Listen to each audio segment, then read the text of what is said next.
नमस्कार। Health tips रे आपन को स्वागत। आज हेल्थ टिप्स रे मु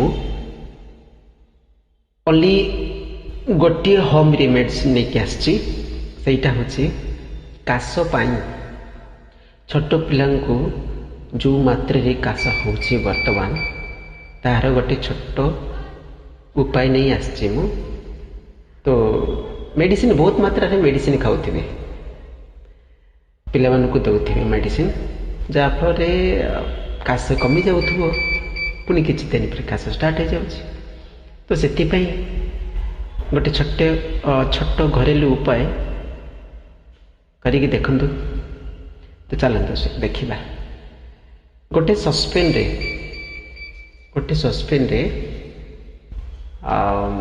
देखंतु वीडियोटे भी प्ले करूछि। देखंतु गोटे सस्पेन रे गोटे फुल ग्लास पानी नियंतु। किछि 3-4 तेजपत्र को धोई चिरी छिंडिकी ताकू पकांतु। सेथिरे ताकू बॉयल करंतु। गोटे ग्लास पानी जेते पर्यंत अधारु कम नहीं, गोटे कप पानी नहीं, छोट कप पानी नहीं, सेते पर्यंत बॉयल करंतु। बॉयल हे लाल हे जीवो, तापरे ताकू बाहर करी छाणी देबे।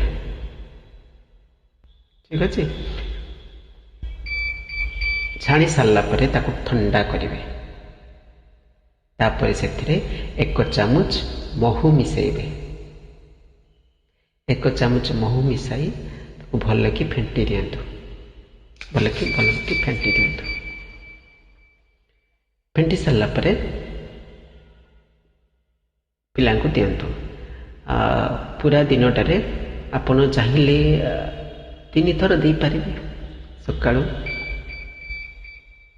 सकाळे दे पारे, खरा बेले एवं इवनिंग रे, चाहिए रात्रि रे सोइबा समय भी दे पारे।